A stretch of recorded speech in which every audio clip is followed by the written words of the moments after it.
Hi friends, அனைவருக்கும் வணக்கம். எல்லோரும் எப்படி இருக்கீங்க? நல்லா இருக்கீங்களா?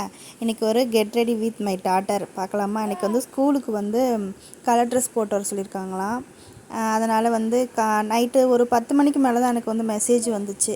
பாப்பா வந்தோடனே சொன்னாங்க. பட் எனக்கு நான் சரி நம்பலை, சரி தெரியாமல் சொல்லுவோம் அப்படின்ட்டு நான் நம்பலை. அப்புறம் மெசேஜ் வந்துட்டதுக்கப்புறம் தான் வந்து காலையில் தான் வந்து இந்த ட்ரெஸ் எல்லாம் எடுத்துகிட்டு ஒரு 2-3 ட்ரெஸ்ஸு எடுத்து கொடுத்தேன். இதுதான் கம்ஃபர்டபுளாக இருக்கும், குத்தாதுன்னாங்க. சரி ஓகே அப்படின்னு அதையே போட்டாச்சு.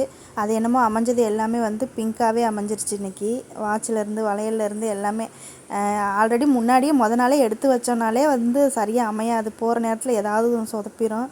ஆனால் இன்றைக்கி வந்து வளையல்லேருந்து எல்லாமே வந்து பிங்க் கலரில் எல்லாமே வந்து அமைஞ்சிருச்சு. அப்புறம் காலையில் எழுந்திரிச்சி குளிச்சுட்டு சாமியெல்லாம் கும்பிட்டுட்டு இன்றைக்கி வந்து லன்ச் பேக் பண்ணுறதெல்லாம் வந்து வீடியோ எடுக்க முடியல, ஏன்னா டைம் இல்லை அப்படின்றனால. இன்றைக்கி இந்த சின்ன வாண்டும் வந்து சீக்கிரமாகவே எழுந்திரிச்சிருச்சு. வீடியோ எடுக்கிறோன்னு தெரிஞ்சுக்கிட்டே வந்து முன்னாடி நின்று போஸ் கொடுக்குறான்.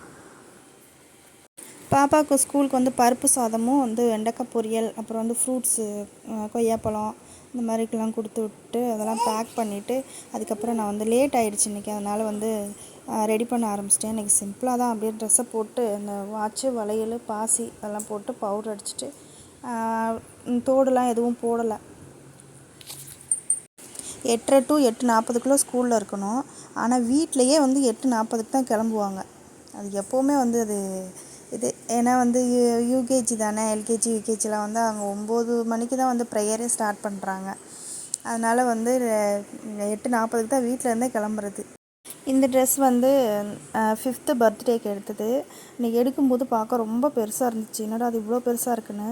ஆனால் போட்டதுக்கப்புறம் வந்து கரெக்டாக தான் இருந்துச்சு. இப்போ தான் பிறந்து கையில் கொடுத்த மாதிரி இருக்குது. ஆனால் அதுக்குள்ளே எவ்வளோ வளர்ந்துட்டாங்க. காலம் அவ்வளோ ஓடிட்டுருக்கு. அவ்வளோதான், அப்படியே செப்பலை போட்டுட்டு கிளம்பிட்டாங்க. இவங்களை கிளப்புறதுக்கு முன்னாடி நமக்கே கிறுகிறுன்னு வந்துடும் போல் இருக்குது. உங்கள் வீட்டிலலாம் எப்படி இருக்குன்னு சொல்லுங்கள், நானும் தெரிஞ்சுக்கிறேன்.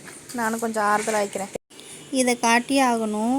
இது வந்து சீத்தாப்பழ மரம் எங்கள் வீட்டில் வந்து அதுவாகவே முளைச்சது. செவத்து ஓரமாக இப்படியே விதை விழுந்திருக்கும் போல் அதுவாகவே முளைச்சது. இதுலேருந்து கிட்டத்தட்ட ஒரு 3 கிலோ பழம் இருக்கும். பறித்து சாப்பிட்டோம். அப்படியே பார்த்திங்கன்னா இவங்களுக்கு அப்படியே சாப்பாடு தண்ணி எல்லாம் வச்சாச்சு. ஒரு நாள் அந்த இது இல்லாமல் தீர்ந்து போச்சுன்னா சாப்பிடவே மாட்டாங்க அவங்க. அப்படியே நாங்களும் தோசை ஊற்றி சாப்பிட்டுட்டு அப்படியே துணி கிடக்கும். யார் வீட்டிலலாம் சொல்லுங்கள் இந்த மாதிரி ஒரு சேரை துணிக்குன்னே தத்து கொடுத்துருப்பீங்க. நான் அப்படி தான் இந்த சேரை துணி போடுறதுக்குனே தத்து கொடுத்தாச்சு. இனி இதை ஃபுல்லாக மடிக்கணும். ஓகே ஃப்ரெண்ட்ஸ், நெக்ஸ்ட் வீடியோவில் பார்க்கலாம். ஓகேப்பா, எல்லோரும் சேனலை சப்ஸ்கிரைப் பண்ணி சப்போர்ட் பண்ணுங்கள். ஓகே, பாய்.